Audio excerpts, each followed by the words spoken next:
So we've reached 3-2-18. Om Ganatimirandasya Gananjana Shalakaya Chakshurn Militam Jena Tasmai Shri Gurave Namah Shri Chaitanya Manobhistam Stapitam Jena Bhutale Swayam Rupa Kada Mahyam Dadhati Shapadantikam Kova Mushangri Sarojarenum Vismarto mi shita puman vijigran Yo vispurad bru vitapena bhumer Param krtantena tirastrakara. That machine is making a sound again. Is it doing anything? Or is it just making a sound? It's not doing anything, right? The machine. It's the transmitter. The radio transmitter.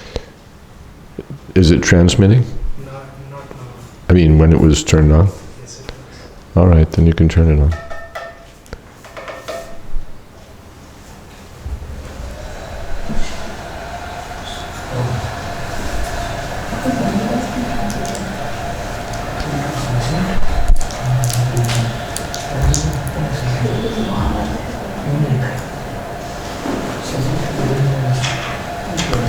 Yeah, if you can put it in the next room, that's better.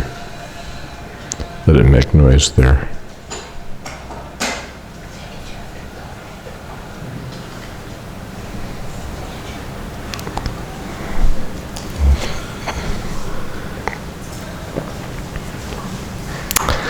Who, after smelling the dust of his lotus feet even once, could ever forget it?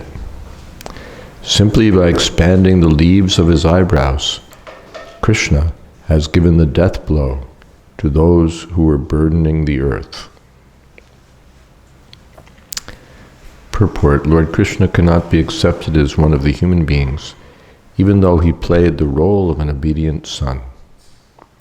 His actions were so extraordinary that by the simple raising of his eyebrows, he could deliver death blows to those who were burdening the earth.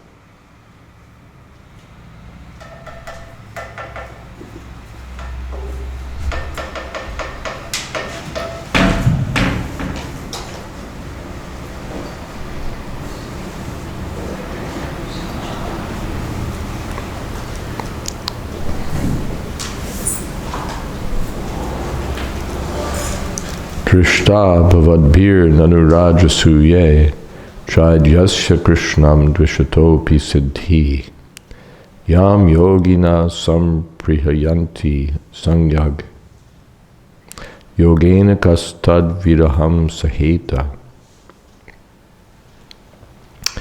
You have personally seen how the king of Chedi, Shishupal, achieved success in yoga practice, although he hated Lord Krishna.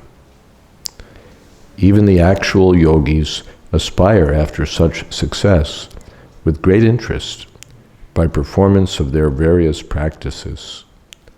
Who can tolerate separation from him? Now you can read.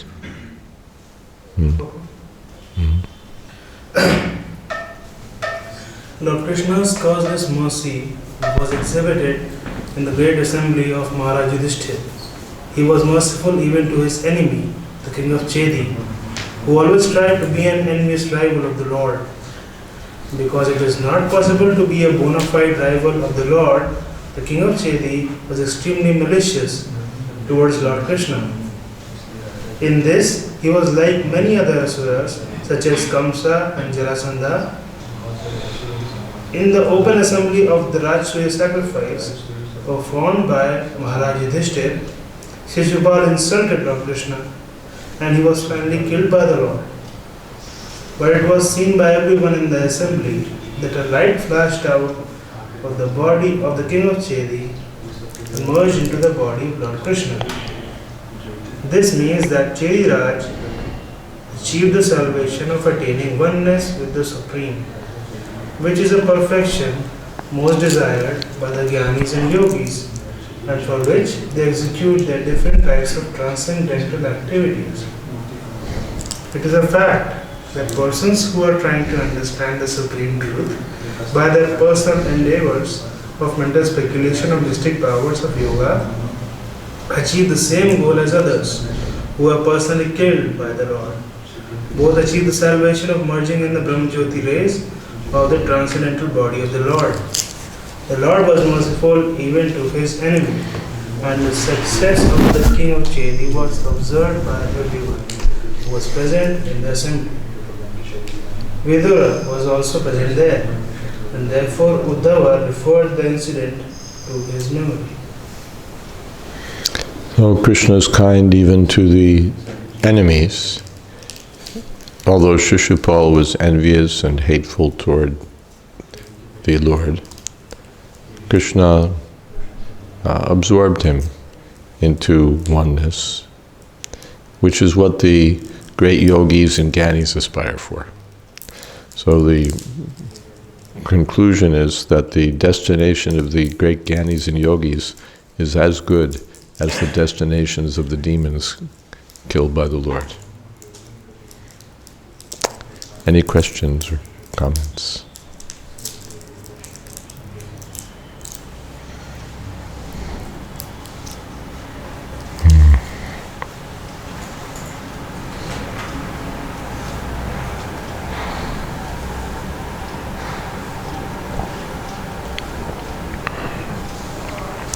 Tataiva chanye naraloka vira ya ahave Krishna mukaravinda ne trai pibanto nayanabhiramam partastra puta paramapur asya. Certainly others who were fighters on the battlefield of Kurukshetra were purified by the onslaught of Arjuna's arrows. And while seeing the lotus-like face of Krishna, so pleasing to the eyes, they achieved the abode of the Lord.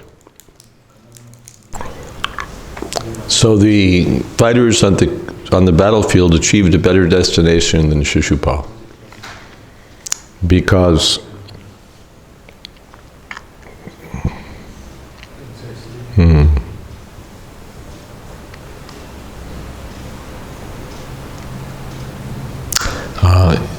Shishupal may have been killed directly by the Lord himself, but he remained inimical.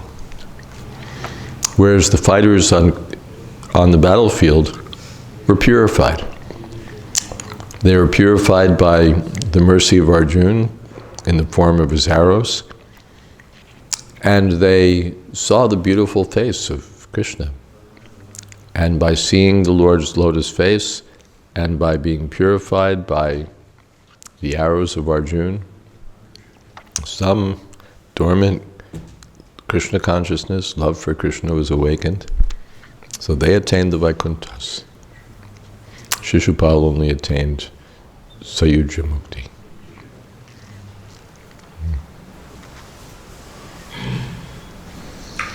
Lord's personal abode is called Golok Vrindavan, and the abodes were his plenary expansions, reside are called the Vaikunthas, where the Lord is present as Narayan. Love of God is dominant in every living entity, and the entire process of devotional service unto the Lord is meant for such transcendental.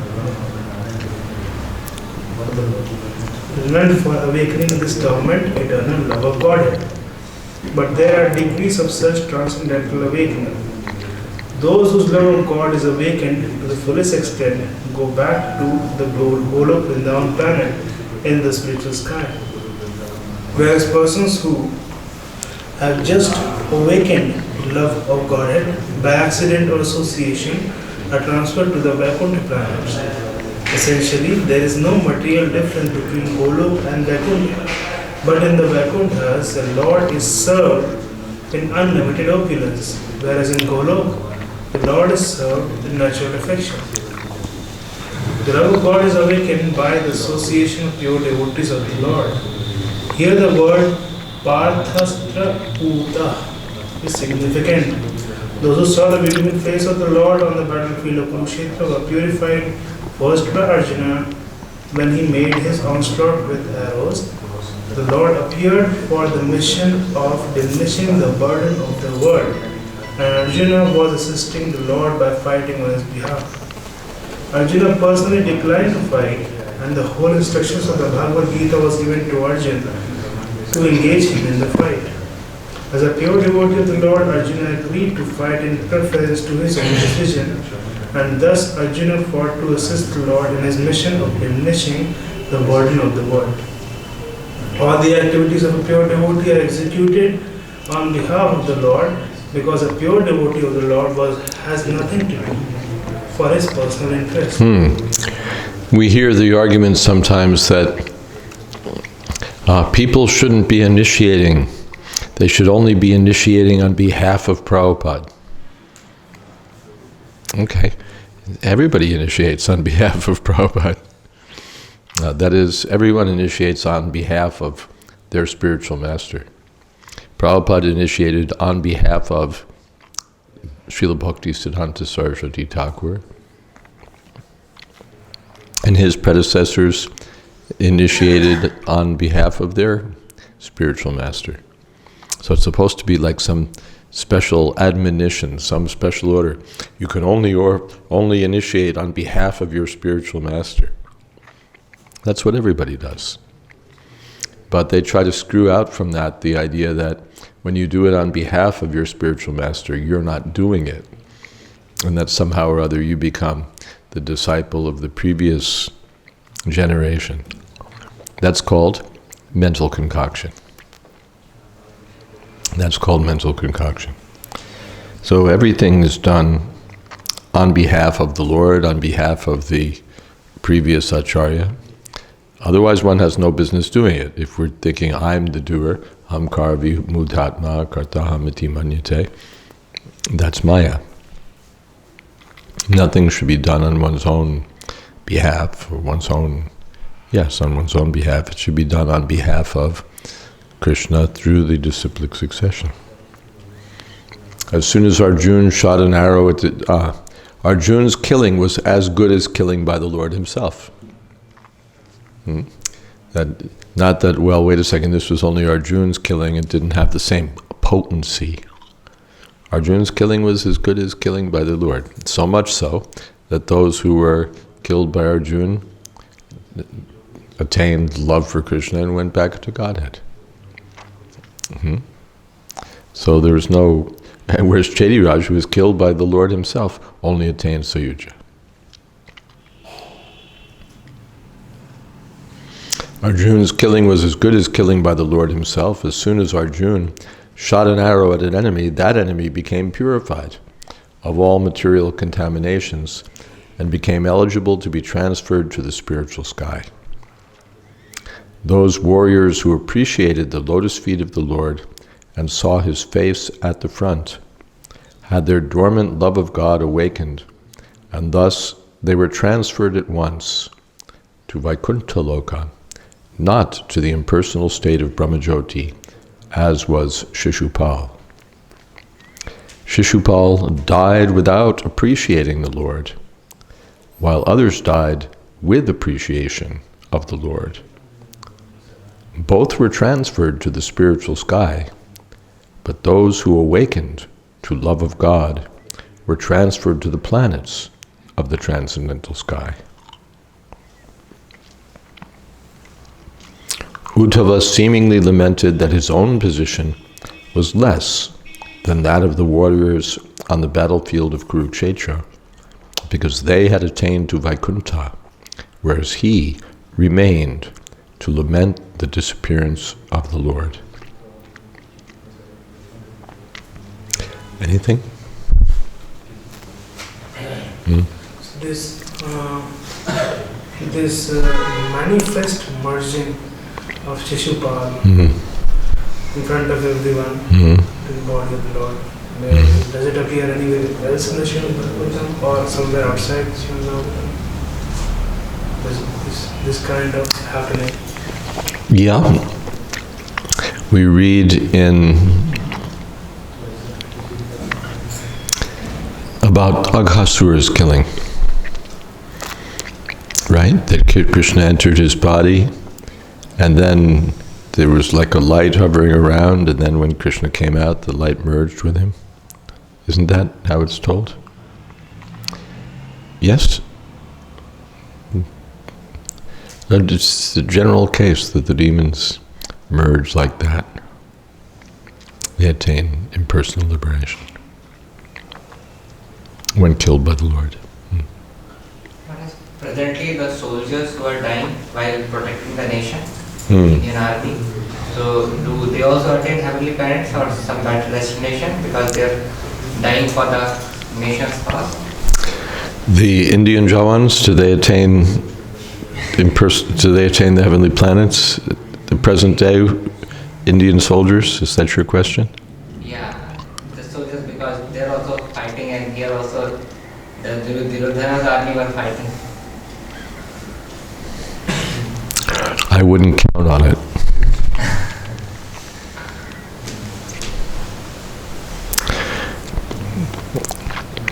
First of all, whether they're fighting for...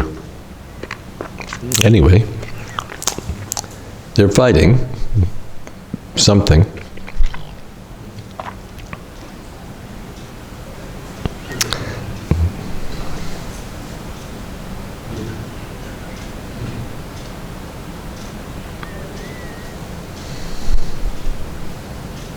Good advertisement for the Indian Army, right? That if you stay alive, we'll pay you very well, and if you die, you'll go to Swarg.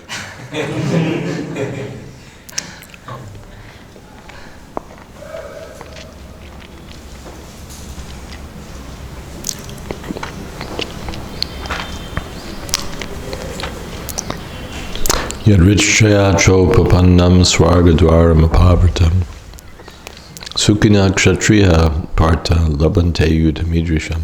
Do the Shudras who die on the battlefield go to the heavenly planets? Nowadays, so many people are in the army who are not Kshatriyas. They're Shudras, they're sometimes Vaishyas. Do they attain the heavenly planets? I don't know. Kshatriyas, they're supposed to. But who's a Kshatriya these days?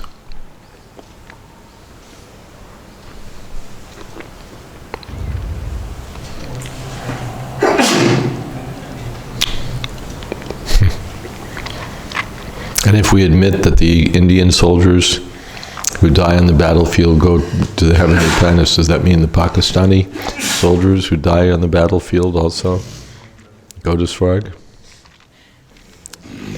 And then the American soldiers, any soldier who dies on the battlefield? I'm not committing myself to any particular position. I have heard that... Hare Krishna. Come. You're welcome if you'd like to come. Yeah, waiting.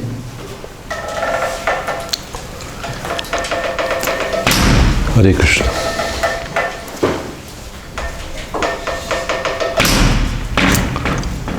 Jaya. Would you like a seat? Bring a chair. Bring a chair.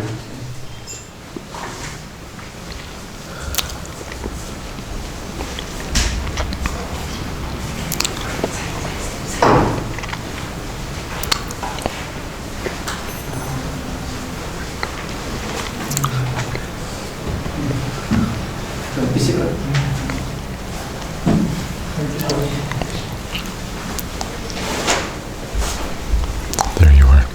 Thank you. Hare Krishna. Jaya. So in comparison to every other soldier, especially in contrast to the American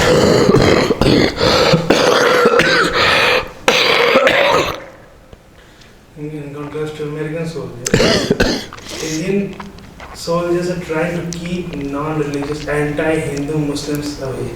So doesn't that count as protection of dharma?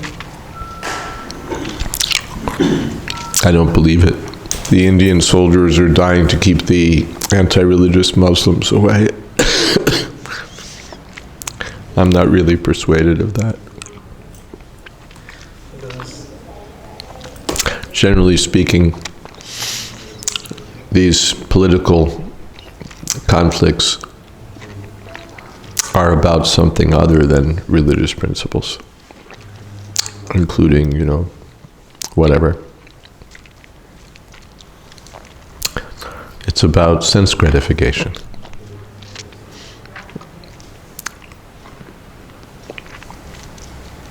It's about sense gratification. We want a particular piece of land, we want this, we want that. We don't want this, we don't want to lose this piece, we don't want to lose that piece. So many things go on in the name of protecting, it's for democracy, it's for ecology, it's for protection of the local people, it's for to prevent the nation from being overrun by religious fanatics, all of this stuff, but usually it's about greed. It's about our own political advantages against the political advantage of our enemies. So they've portrayed, for example, the Americans have portrayed the conflict in the Middle East as being a clash of civilizations. The civilized Western world against the barbaric, medieval, backward Muslim fanatics. It's just rubbish. There's nothing to do with that. It's all about political advantage. And Prabhupada quoted the proverb, call the dog a bad name and hang him. So that's the policy that we call our, we're fighting for democracy. These people, our American president said, they hate our freedoms, they hate our way of life, blah, blah, blah. That's all. Most of them couldn't care less about your freedoms one way or the other, or about your way of life. They just want you to keep your paws off their land.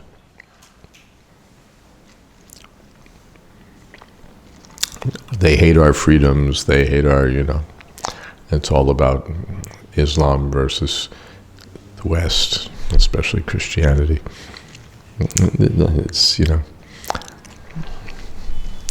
this is all propaganda.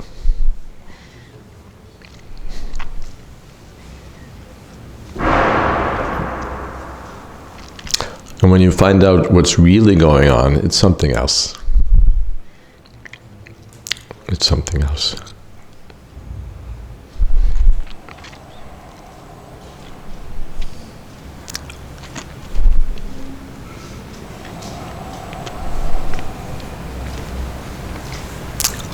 Is that all right? Something else? Were you thinking of joining the army? Just checking.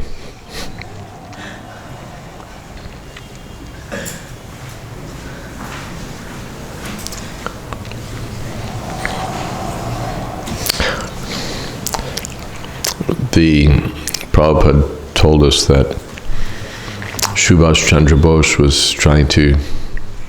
was recruiting soldiers for the Indian National Army in the independence struggle. And somehow he was after every man he could get. And what was it? Srila Bhaktisiddhanta Saraswati Thakur said, don't look at these men, our Gaudiya Math men, they're skinny and unfit for fighting.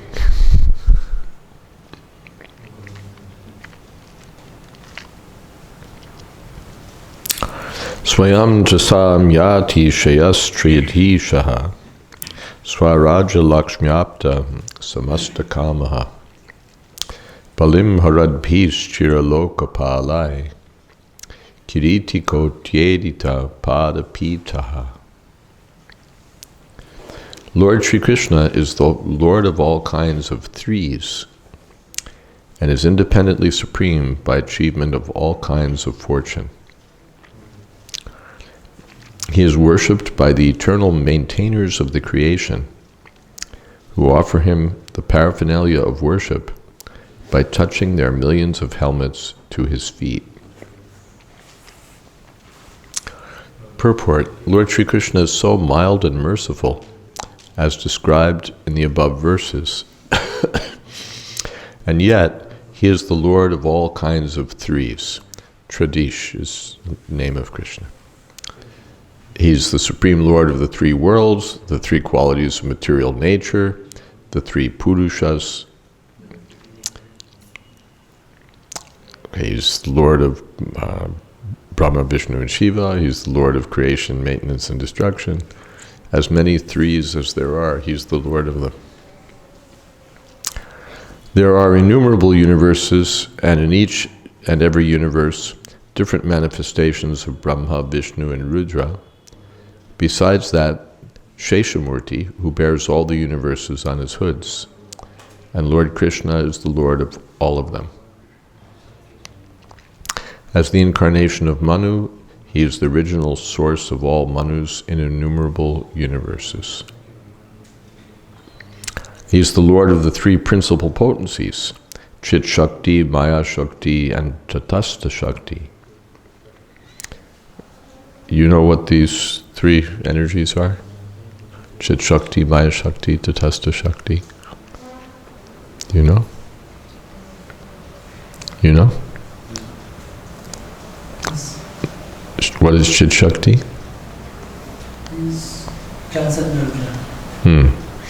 And Maya Shakti, you know. And Tatastha Shakti, living entities. He's also the complete master of the 6 kinds of fortune. 6: strength, fame, beauty, knowledge, and renunciation.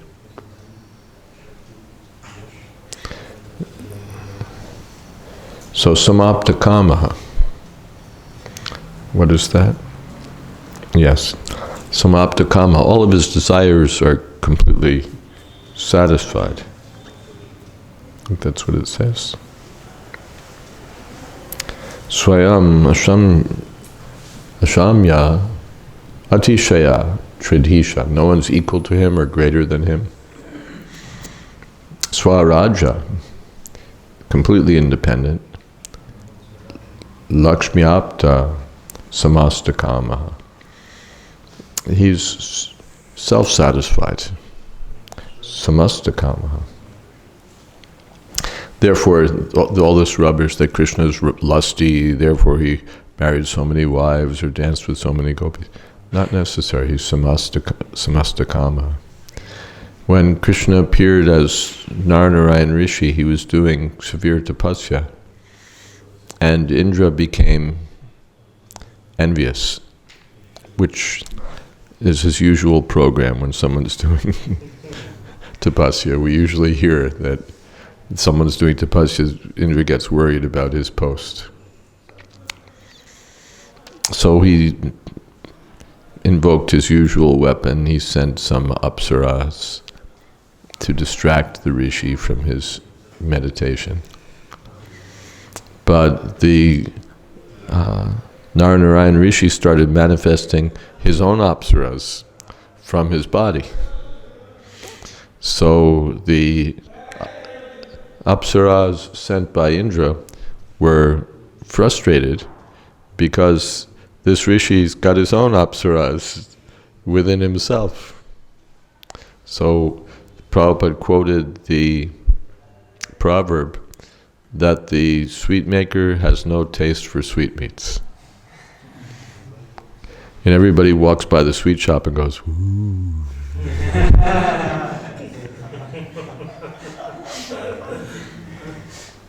But the sweet maker is sitting there all day.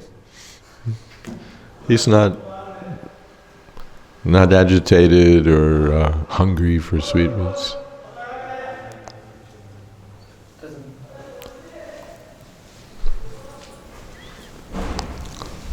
Okay, now they closed the door. I think I heard the door close. They're done.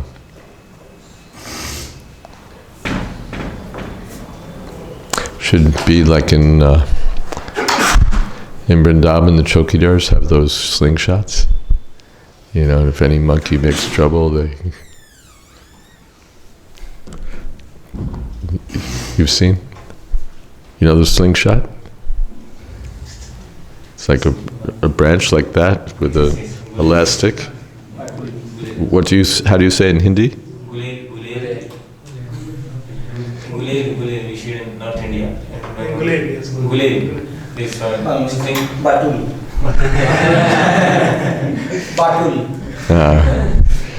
So the chokidars are keeping those for the monkeys. So if we keep some room with a slingshot, you know.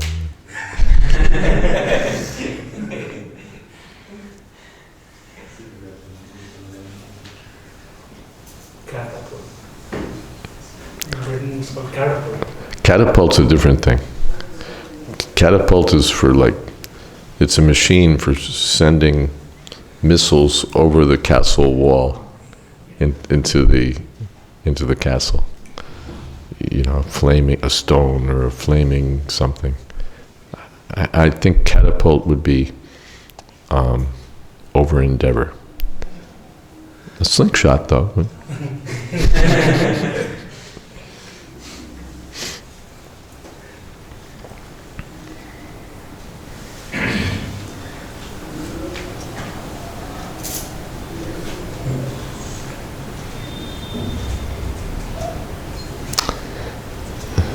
There's none who can excel him in any matter of enjoyment, and certainly no one greater than him.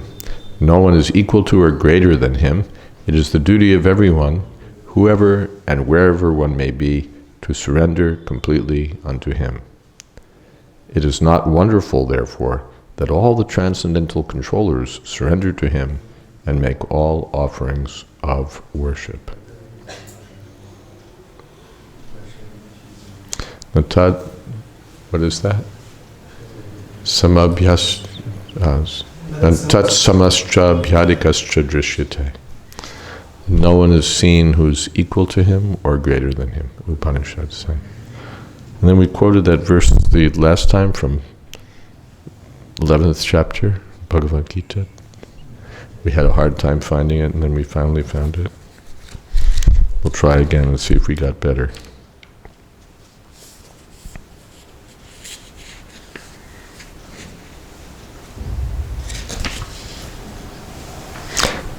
Better. Natvat samostya bhyadika kutonyo. Pitasi lokasya characharasya tamasya pujastra guru griyan.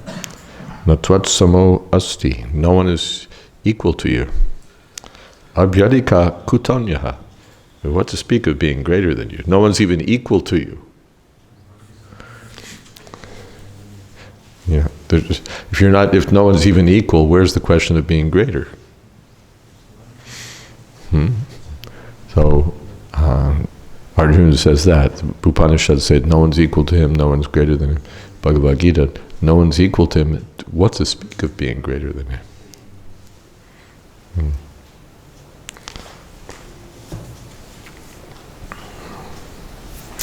Tasya kainkaryam alambritan no viglapayatyanga yarugrasenam tishtan nishannam parameshti dishnye nyabodhayad deva nidharayeti.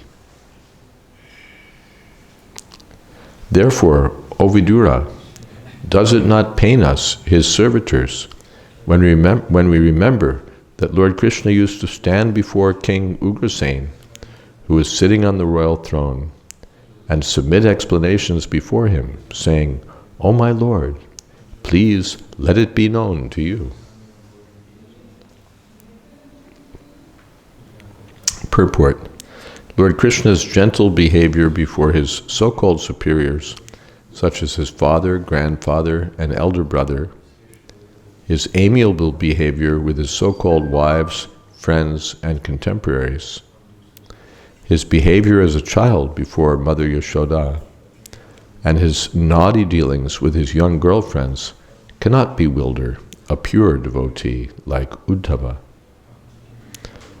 Others who are not devotees are bewildered by such behavior of the Lord, who acted just like a human being. This bewilderment is explained by the Lord himself in the Bhagavad Gita, Avajananti mam mudha manashim tanamashritam param bhavam ajananto mama bhuta maheswaram. Persons with a poor fund of knowledge belittle the personality of Godhead, Lord Krishna, not knowing his exalted position as the Lord of everything. In Bhagavad Gita, the Lord has explained his position clearly, but the demonic atheistic student squeezes out an interpretation to suit his own purpose and misleads unfortunate followers into the same mentality. Come on. You can leave it open. Open, open, open. Yeah. Such unfortunate persons merely pick up some slogans from the great book of knowledge, but are unable to estimate the Lord as the Supreme Personality of Godhead. Pure devotees like Uddhava, however, are never misled by such atheistic opportunists. Yeah, Bhagavad Gita is like a slogan book for the ordinary men. They pick up a couple of slogans from Bhagavad Gita. Yada yada hi dharmasya glanir bhavati bharata. Maybe they know that. Karyamev, what is that? Karmanyev adhikaraste mahapaleshu kadachana. Maybe whatever they remember from the Mahabharata video introduction, that much they know. Or they even have slogans that are not in Bhagavad Gita, but they think is Bhagavad Gita.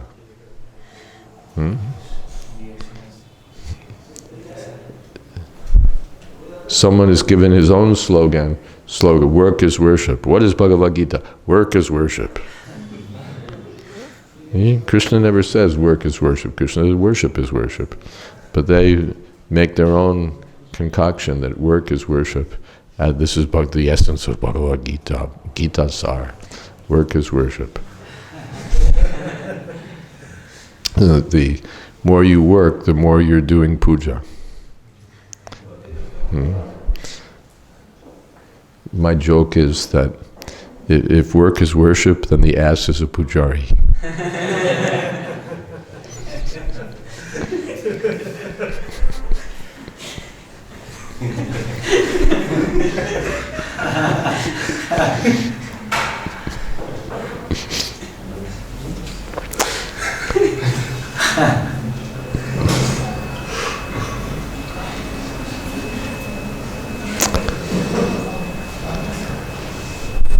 Something else.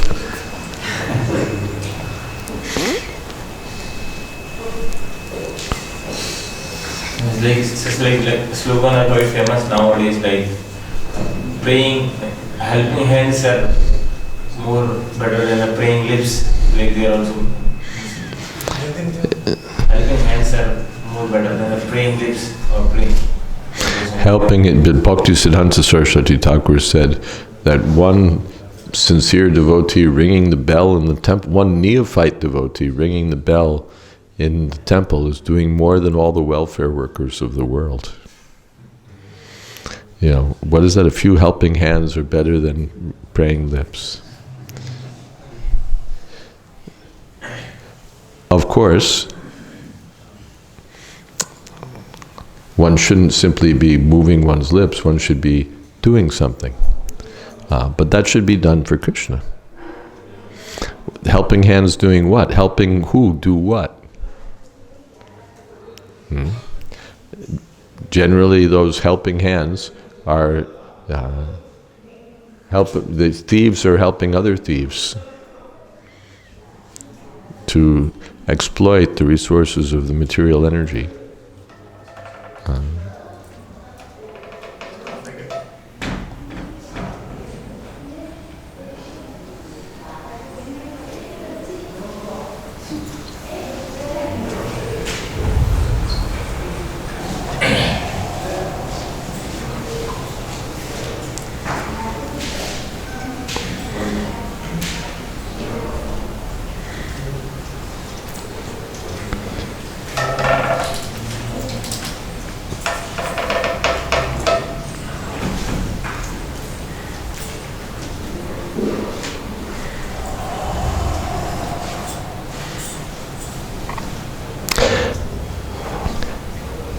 why deprecate the lips?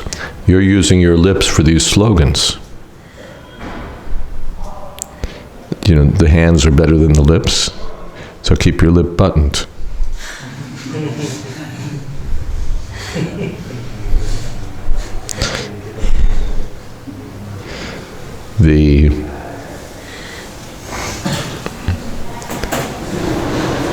If the lips have to be active, and after all the senses have to be active, what is better? Prayers to the Lord or your political speeches? Which will be more purifying? Which more closely represent the truth? Which will be more beneficial for the speaker and the hearer? The prayers of transcendental sound or your political speech?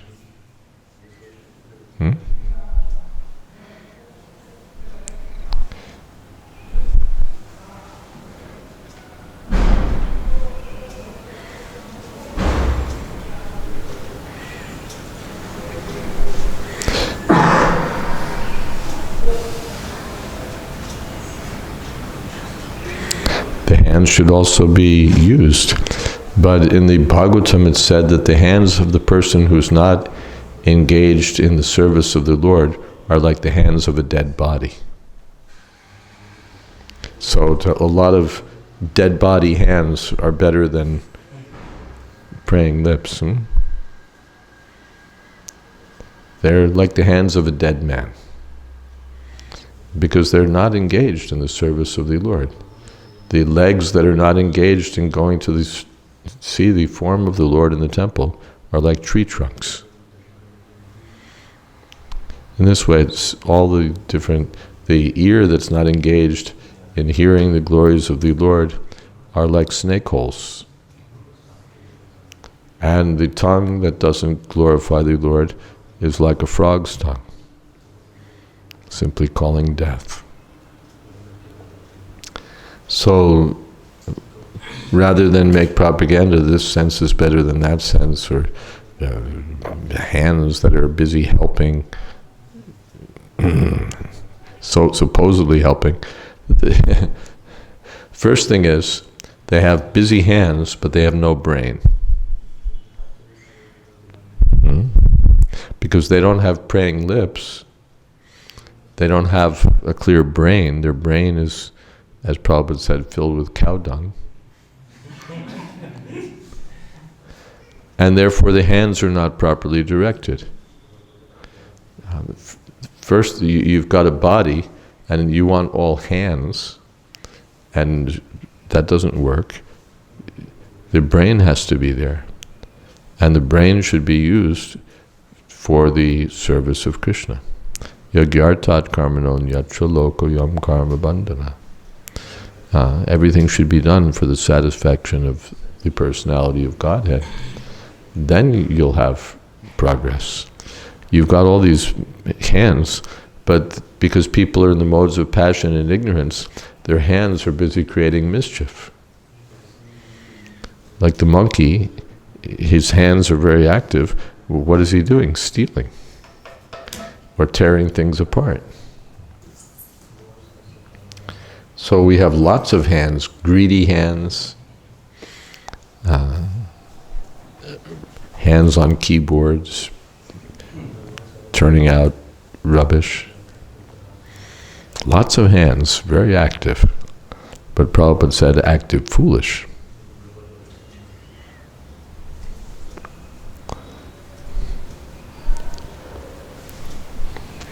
Something else? In 14th chapter, Prabhupada mentioned like devotional service. When one come out from the three boats, then devotional service begins. So the person like me especially, so whatever we are doing, I am doing right now, is it devotional service? Mam Sheo Vyabhacharena Bhakti Yogena. When one surpasses the three modes, then Bhakti Yogena Sevate. He comes to the spiritual platform. But Prabhupada turned it around and said if anyone's engaged in Bhakti Yoga, it means he's already above the modes of material nature. If you're not above the modes of nature, how will you come to devotional service? Oh, of course, we have to keep ourselves above the modes of material nature by always being engaged in Krishna consciousness. You can say we're provisionally above the modes of nature, now we just have to stay above the modes of nature.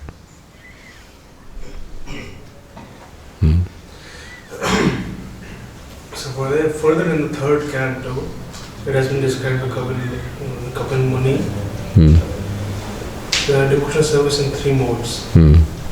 So, this devotional service in the 3 modes, is it a manifestation? Is it a type of bhakti yoga? Yes. And does it, if a person stays executing devotional service in one of the 3 modes, is it likely that he will attain?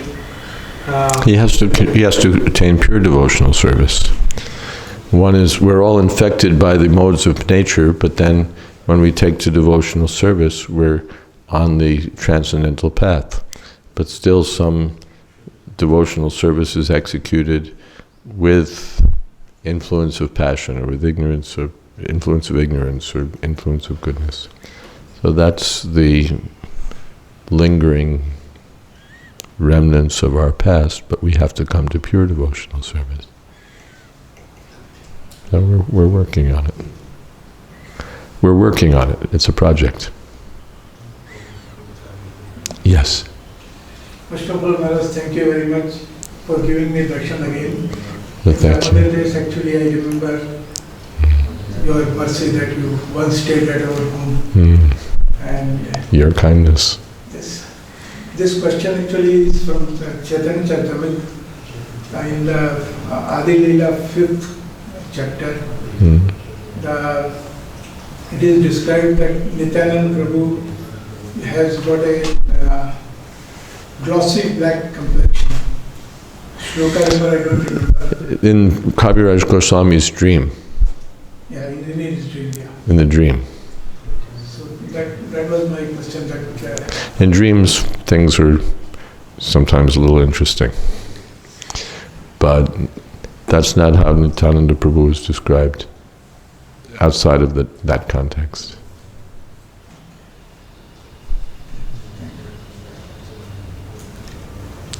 Should we continue? Oh, we started at 12:30. That's why I was wondering, we've been going so long, still we have half an hour. Okay, we have a few minutes more.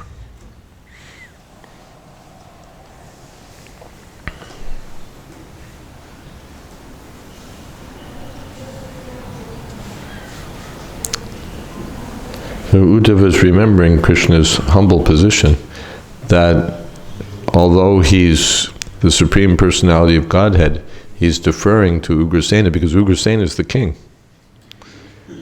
So he's accepting the subordinate position. Although Krishna is the Prajapati, he's the original progenitor of all living entities, he's accepting himself as one of the Praja, one of the citizens of King Ugrasena. So he's presenting himself in that way. If it please your majesty, what if you please my majesty? I'm the Supreme Personality of Godhead, you do what I say. But these are the sweet dealings of the Lord. He plays exactly yayatam mam prapadyante tam stataiva bhajamyaham, according to one's attitude of love and according to his pastimes. He reciprocates. So he plays like a friend, he plays like a child, he plays like a citizen, he plays like a brother, he plays all of these roles. Krishna plays perfectly. Everything. So here, O King of Kings, this is Vishwanath Chakravarti Thakur, that Krishna would say to him, O King of Kings, Deva, please establish me in your service.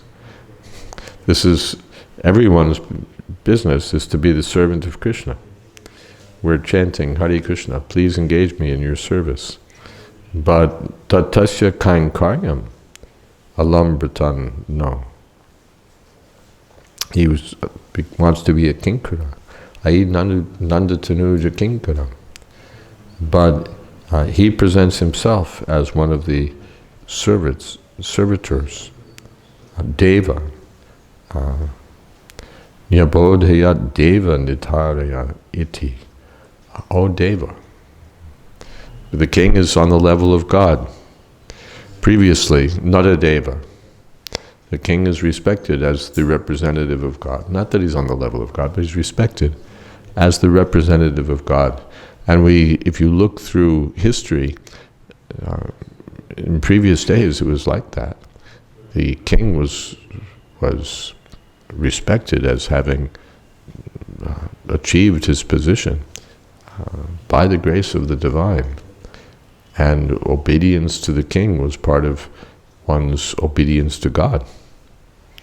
Even in places, now, but England, that was the idea, that by submitting to the king, you were submitting to the will of God. What is it? King James, by the will of God, King of England. That, you read like that. How did he become the king? By the will of God. Therefore, the king would be respected. Even when the Nawab came into the assembly where Sanatana Goswami was reading Bhagvatam with the Brahmins, all the Brahmins stood up because he was the king. He may have been a Muslim, a terrorist, hating our freedoms.